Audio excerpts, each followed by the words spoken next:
Ya, dialog kita lanjutkan. Bang Neta, ini menarik sebetulnya kalau kita melihat, ya mungkin ini ada yang menyebut istilahnya perang bintang, walaupun sebetulnya perang secara apa namanya itu tidak ada gitu ya. Ada orang-orang yang bermain intrik di sini. Nah, sebetulnya kalau kita melihat proses penggantian Kapolri yang masih belum lancar lah ya, karena digantikan pelaksana tugas. Terus tiba-tiba kabar Reskrim Suhardi Alyus distafkan ke Lemhanas gitu. Ini kan sebetulnya melihat ada indikasi kuat di sana, ada intrik-intrik bermain di sana. Bahkan Pak Budi Waseso mengatakan ada pengkhianat di tubuh Polri.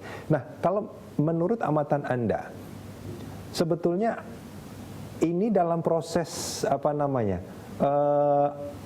evolusi atau revolusi untuk memperbaiki di tubuh Polri ini penting, artinya perang bintang ini penting, atau justru ini akan lebih menghancurkan institusi Polri? Ya, kalau perang bintang seperti era-era sebelumnya itu bisa ada positifnya ya untuk saling menampilkan figur-figur yang dianggap berkualitas di angkatannya, punya kapabilitas, punya segala macam lah.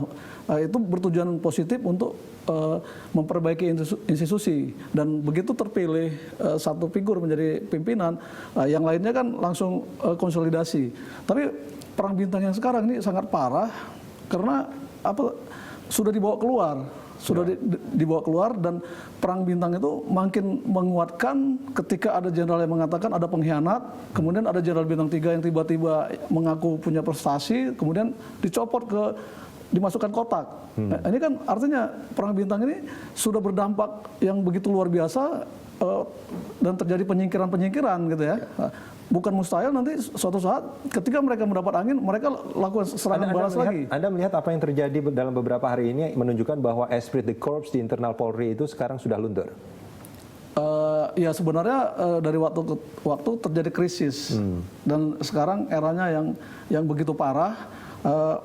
Diangkatnya PLT, saya kira ini tidak akan bisa menyelesaikan juga. Tidak menyelesaikan, tapi paling tidak meredam saat ini kan? Saat ini meredam ketegangan karena figur Pak Hait ini kan figur senior yang cukup dihormati. Cuma kan pengangkatan PLT ini juga melanggar undang-undang ayat 5 pasal 11 Undang-Undang nomor 2 tentang kepolisian, karena tidak minta persetujuan ke DPR. Nah, yang minta persetujuan kan itu kan untuk jabatan Kapolri. Ya, PLT juga di ayat 5 itu disebutkan untuk PLT. Jadi seharusnya kemarin itu supaya sempurna, Jokowi mengirim surat ke DPR. Tapi saya kira masih bisa disusulkan Senin ya, supaya ini tidak cacat hukum. Karena kalau untuk mendinginkan situasi, untuk meredam situasi, kemudian produknya cacat hukum, ini memberi peluang untuk ditembak kiri kanan lagi gitu ya. Itu. Tapi yang lebih penting lagi adalah bagaimana kasus BG ini institusi Polri menyelesaikannya, melakukan perlawanan hukum terhadap KPK. Saya kira itu bagian dari penyelesaian intrik-intrik tadi. Iya. Pak Sisno. Halo Pak Sisno. Iya. Pak Sisno, ini kalau kita bicara soal akan adanya pergantian sebuah jabatan di internal Polri, kalau saya tidak salah itu kan ada Wanjakti di sana ya Pak ya? Iya, betul. Mestinya itu kan sudah intrik-intrik atau apapun itu sudah diselesaikan di Wanjakti. Iya. Nah ini apa yang itu akan terjadi proses itu pasti. Kembali ya tadi intrik ikutan ini tadi akan bisa diselesaikan. Kalau tadi intrik tadi terus kemudian salah satu indikasi keluarlah, katakan kalau benar itu ada pengkhianat di tubuh Polri, ini akan termasuk mungkin akan pasti ditertibkan. Saya sependapat itu kalau itu memang terjadi. Tapi dari akibat ini kita sudah menaruh perhatian. Kembali ke penyebab, yang kalau tadi penyebab ikutan ini ada sampai pengkhianat di tubuh Polri.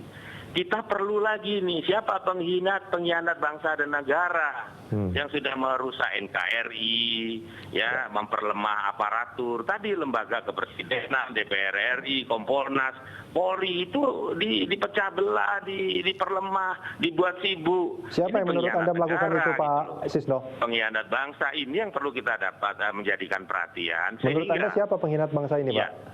Ya, sehingga dalam kita ya, itu yang harus kita cari. Itu yang harus kita jadi dalam kita berpola pikir, bersikap dan bertindak yang komprehensif ya. Kalau kita berdasar filosofi, ada wawasan Pancasila, wawasan kebangsaan, wawasan Nusantara, ada doktrin, norma dan kemudian etika moral. Ada konsep yang hukum dari Undang-Undang Dasar 45 sampai dengan peraturan yang berlaku. Ini jangan kita nggak jadi pedoman, sehingga taat ajas, taat sistem, taat hukum, ini harus ditegakkan. Nah, menurut Pak Sisno, supaya internal Polri, orang-orang yang berada di institusi Polri, ini tidak goyah godaan bahkan politik yang terjadi di luar, supaya mereka tetap teguh, tidak bermain intrik, patuh pada pada aturan-aturan yang ada. Apa yang mestinya dilakukan menurut Anda? Itu kan hanya momen situasional ya. Situasional itu pasti setiap saat dari dulu dia terjadi. Tinggal terjadinya besar-besaran atau kecil-kecilan. Tadi kalau Pak Bung Neta tadi menyampaikan, menyatakan ini sampai dibawa keluar. Itu kan berarti kan begitu seramnya terjadi ini, akibat itu begitu dahsyatnya. Kenapa nggak kita usut penyebab ini gitu loh. Ya, artinya penyebab ini jangan nanti ada korban-korban lain, dan ini akan menggoyang terus pemerintahan kan begitu. Iya, enggak, kalau boleh saya simpulkan dari pernyataan Anda di segmen sebelumnya, mengapa ini terjadi? Sebetulnya karena ada yang mencoba untuk menggoyahkan institusi Polri, ada yang bermain politik di sana, dan kebetulan di internal Polri juga banyak yang berambisius sehingga terbawa arus. Nah, menurut Anda bagaimana? Apa yang harus dilakukan supaya internal Polri itu tidak terbawa arus, karena politik akan sampai kapanpun pasti akan terjadi? Ya, kalau ke dalam itu pasti solid dia. Kemudian tadi Santi Aji, Santi Karma, penanaman tadi disiplin, moral, itu akan dilakukan oleh siapapun yang menjadi pimpinan. Dari sekarang mungkin PLT sampai nanti Kapolri, itu akan berjalan terus. Proses itu pasti dilakukan. Ya, Meskipun saat ini ada pernyataan dari Pak Budi Waseso ada pengkhianat di tubuh Polri ya? Iya. Itu tidak terlalu sulit di dalam.